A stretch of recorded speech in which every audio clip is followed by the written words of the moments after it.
Bienvenidos a Voces de la Memoria, un podcast testimonial a 50 años del golpe de Estado en Argentina.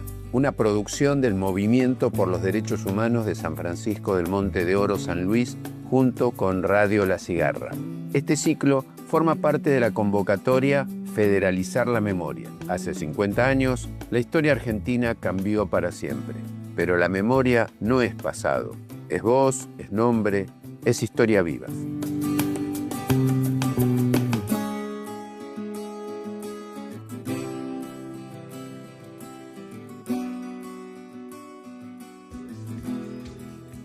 Estamos con Caro Barsky, abogada, y ahora ella nos va a contar su trayectoria en los juicios de lesa humanidad. Hola, Caro, ¿cómo estás? Hola, mucho gusto. Un gusto en realidad estar aquí con ustedes. Y a 50 años de la dictadura, queríamos conversar con vos sobre el proceso en democracia de los juicios de lesa humanidad. Que nos cuentes un poco sobre ese proceso, cómo comenzaron, cuáles fueron los inconvenientes y finalmente en qué situación están hoy. Haciendo un raconto rápido, en la primera instancia judicial desde la democracia, en diciembre del 83, fue el juicio de las juntas, que fue un juicio donde se juzgaron a quienes integraban las 3 juntas militares, un juicio que visto hoy al 2026 es increíble con la velocidad que se hizo, teniendo en cuenta que se analizaron más de 700 casos y en 9 meses, desde abril del 85 a diciembre que se dictó la sentencia, en esos 9 meses pudo avanzarse y pudo demostrar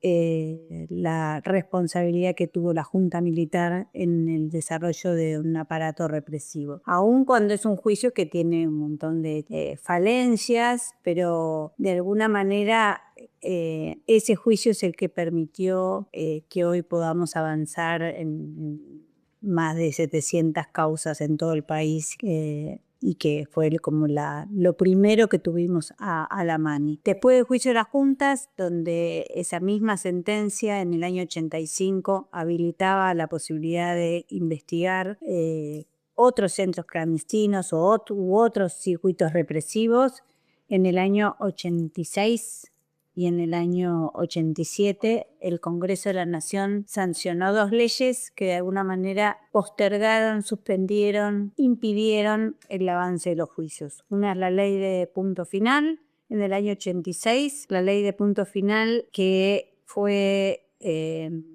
sancionada en diciembre del 86, disponía un plazo de 60 días para poder llamar a indagatorias.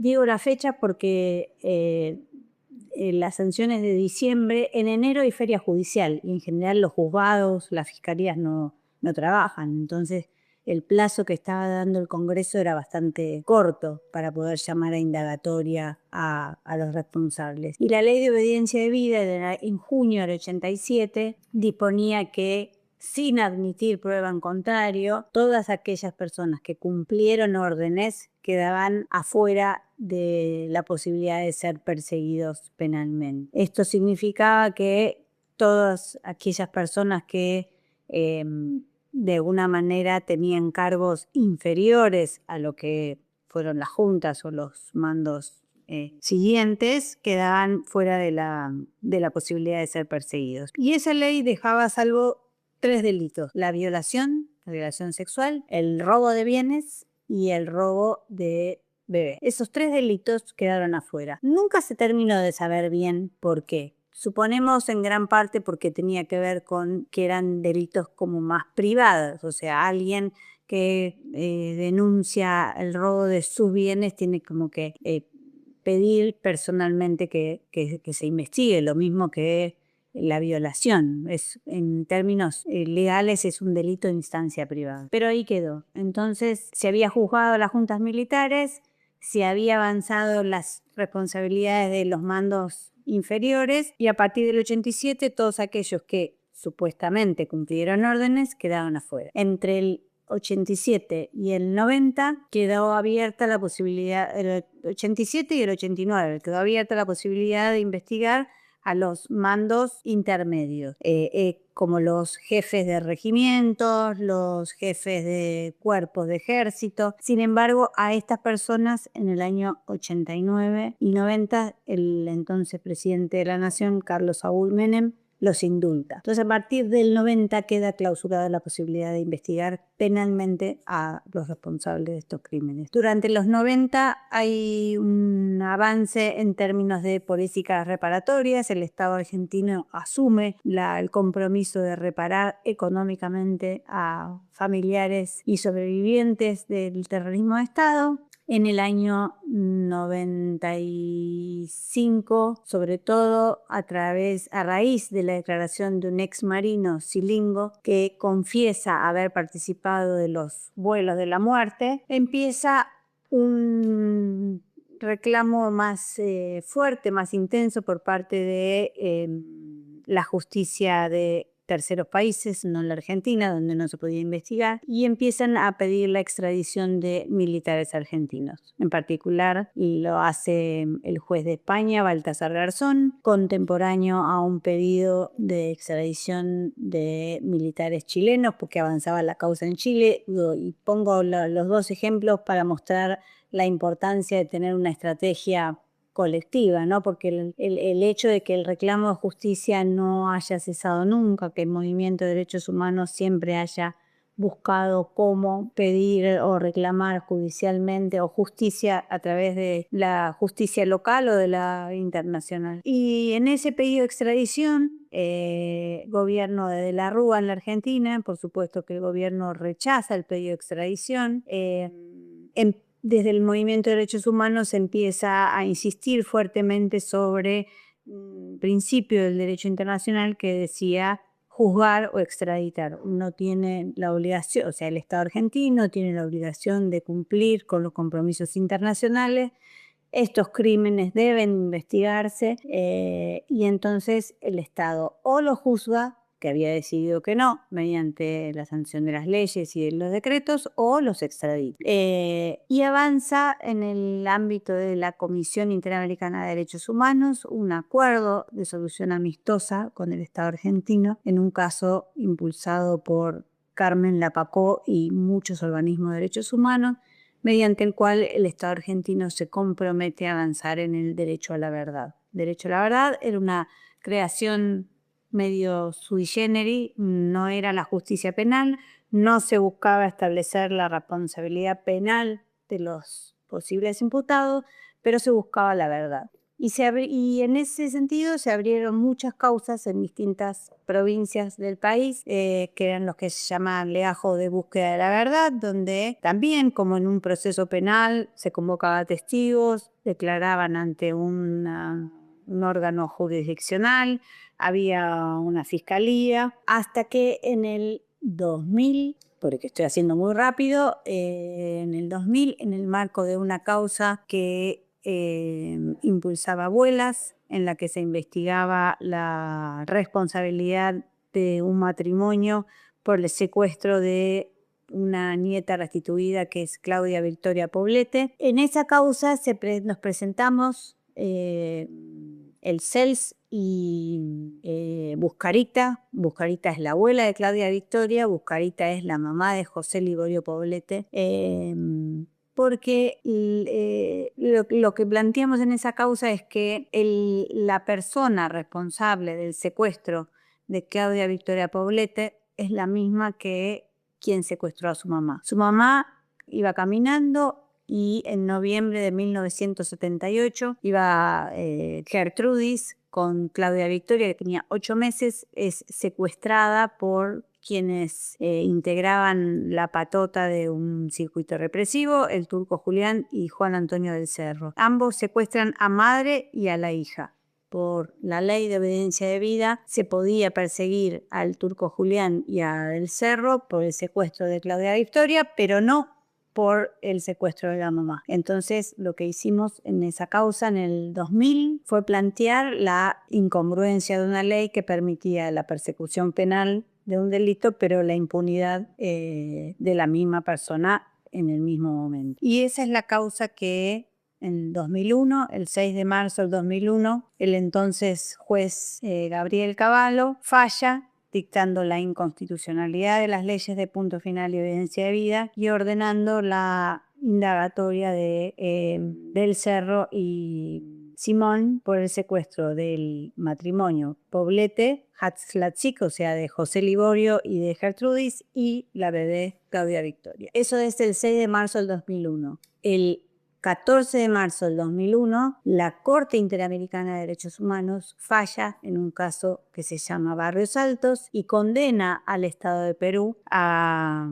investigar y sancionar los crímenes de lesa humanidad ocurridas en su territorio y le dice al Estado que no puede alegar ningún impedimento ni prescripción para no investigar. Y eso fue determinante para el Estado argentino, para el proceso argentino, en el sentido de que, así como habían condenado a Perú, podía Argentina caer en una condena parecida si no avanzaba en el juzgamiento. La causa sigue su curso, comienzan a reabrirse otras causas en otras jurisdicciones. Me acuerdo en el año 2002 que se reabrió la investigación por la masacre Margarita Belén, con la particularidad de que el entonces jefe del ejército de la Rúa era Brinsoni, que había sido secretario de la gobernación al momento de la masacre de Margarita Belén en diciembre de 76. Entonces empezábamos también a darnos cuenta que había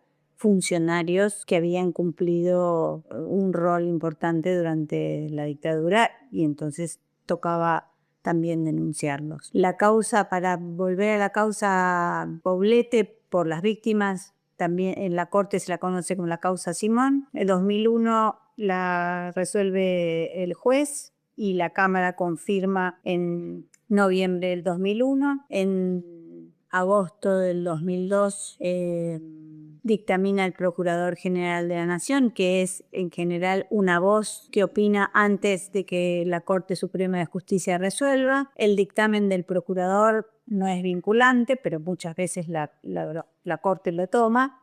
Y el Procurador lo que dice es que era el Procurador de Serra, la forma en que se describe el hecho, la privación ilegal de la libertad, es muy parecida, o sea, es igual a la figura de la desaparición forzada, que es la que el delito internacional, lo que está descrito en la Convención sobre Desaparición Forzada de Personas, y que es una cuestión de nomen juris, como de nombre. Pero privación ilegal de la libertad, que es la figura del Código Penal, y la desaparición forzada es lo mismo. Ese caso estábamos hablando del 2002. 2003 asume el gobierno Néstor Kirchner y una de sus primeras políticas, además de bajar los cuadros, es enviar al Congreso de la Nación un proyecto de ley que declare nulas las leyes de punto final de evidencia de vida, que finalmente se aprueba en el Congreso en agosto del 2003, junto con la Convención sobre Imprescriptibilidad que le da rango constitucional. Entonces, la causa que venía discutiéndose, la causa Simón, en el 2003, estaba en la Corte y la Corte empieza a demorar como su tratamiento, no avanzaba. Hay presiones por parte de los militares. En ese entonces estaba un obispo castrense, Baciotto, que manifestaba su preocupación a los jueces de la Corte. Era una Corte en ese entonces de 9, porque todavía era la Corte antes de la reforma. Y recién en el 2005 la Corte Suprema falla en la causa Simón y dice que las leyes de punto final de evidencia de vida son inconstitucionales, que el Estado argentino tiene que investigar y juzgar los crímenes de la dictadura, que son crímenes de lesa humanidad y que como tal, que los crímenes de lesa humanidad tienen la particularidad de que no prescriben. El paso del tiempo no puede alegarse para no avanzar en su juzgamiento. Y ahí comienza o recomienza el proceso de justicia que tenemos hoy. y que este año son 20 años desde las primeras dos sentencias, la sentencia en la causa Simón y la sentencia en la causa Checolat, donde aparecen los primeros condenados desde esta reapertura. Entonces, desde esas dos primeras sentencias en el 2006, hoy tenemos 357 y de estas, hoy el número de condenados es de 1.208 personas, absueltas hay 247. Y lo importante es que hoy hay un universo de 3.875 personas que están siendo investigadas, y hace 40 años, en el 86, el Movimiento de Derechos Humanos publicó un documento en el que hablaba de 692 responsables, que era un número que se había construido en función de los testimonios de sobrevivientes de los centros clandestinos de detención después del juicio de las juntas, de su declaración en CONADER, y el listado era de 692. Hoy tenemos 3.875, aun cuando nos falta un montón, porque es el día de hoy que siguen apareciendo nuevas personas que podrían estar imputadas.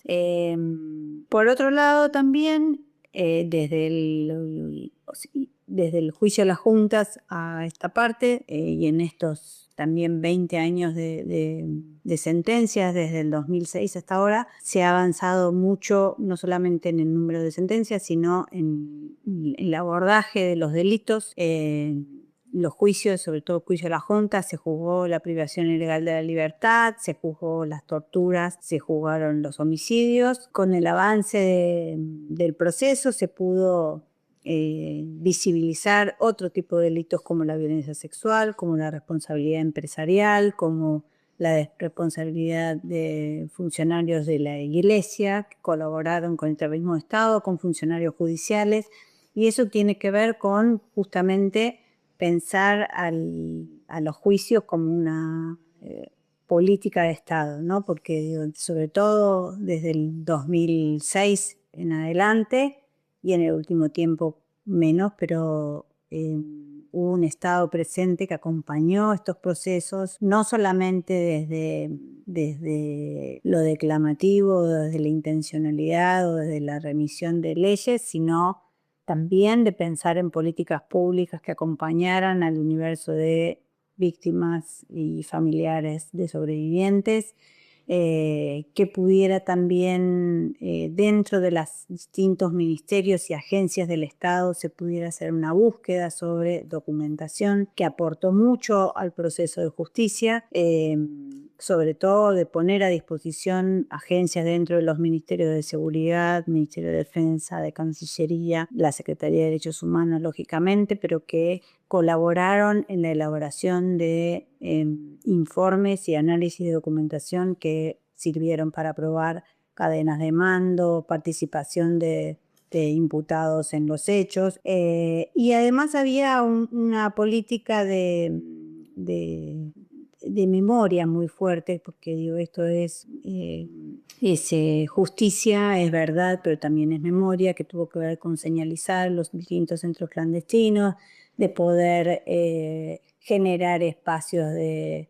reflexión en esos centros clandestinos. Entonces digo, no, el proceso no es solamente la realización de los juicios, que por supuesto que además también hubo un trabajo importante por parte del Movimiento de Derechos Humanos con otras agencias del Estado de poder trabajar y sensibilizar a esos jueces que les tocaba hacer los juicios, sobre todo porque era algo novedoso, era incluso el diseño de la política criminal es algo que ha servido para otros juicios, otros casos que en la Argentina son famosos, por mencionar, no sé, los hechos de Cromañón, la causa Cuadernos, causas que son mega causas, pero que quienes fuimos punta de lanza en esas mega causas fueron los juicios de lesa humanidad, incluso para el abordaje y el tratamiento de los testigos.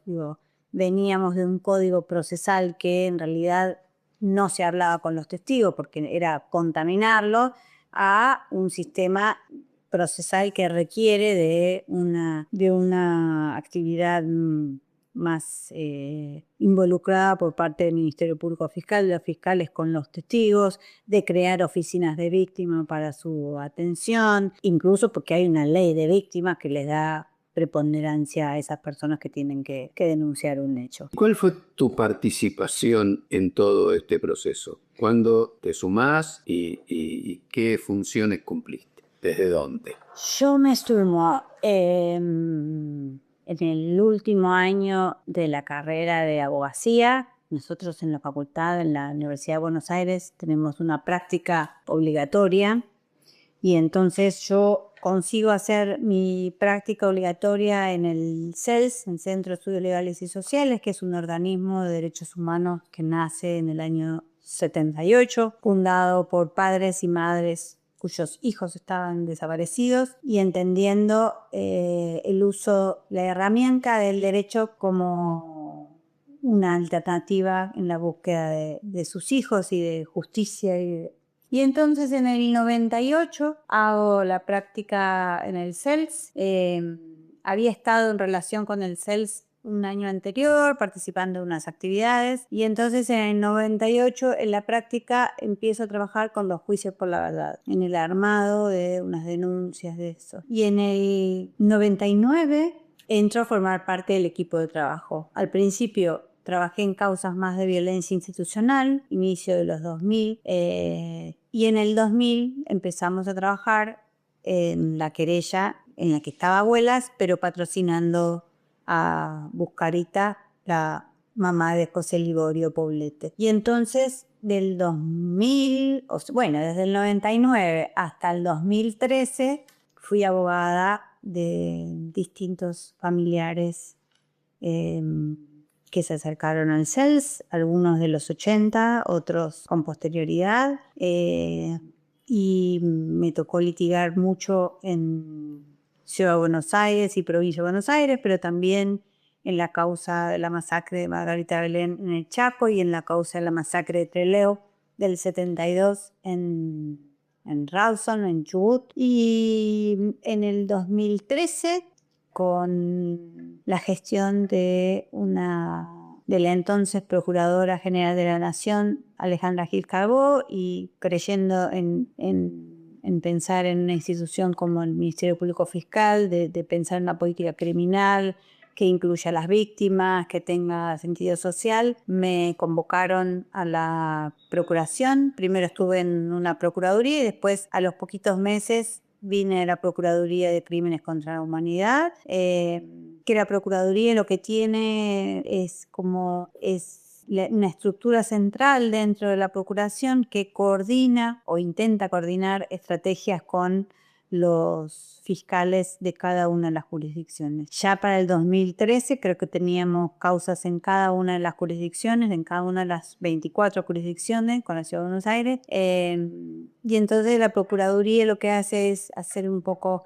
el seguimiento de lo que está pasando en cada jurisdicción y el análisis y la elaboración de datos, porque siempre consideramos que era importante mostrar los avances del proceso. Hasta el 2019, fin del 19, que tuve un interregno para pasar y tomarme un tiempo para ser funcionaria en un ministerio que ya no existe más, y en diciembre del 2023 volví a la Procuraduría. Que acá en la Procuraduría yo no litigo. O sea, fui abogada de casos en particular hasta el 2013. Desde el 2013 que soy más del otro lado del mostrador. Muchas gracias, Caro, por favor, por la clase que nos diste, por tu tiempo, y esperemos que se escuche. Por favor. Gracias a ustedes.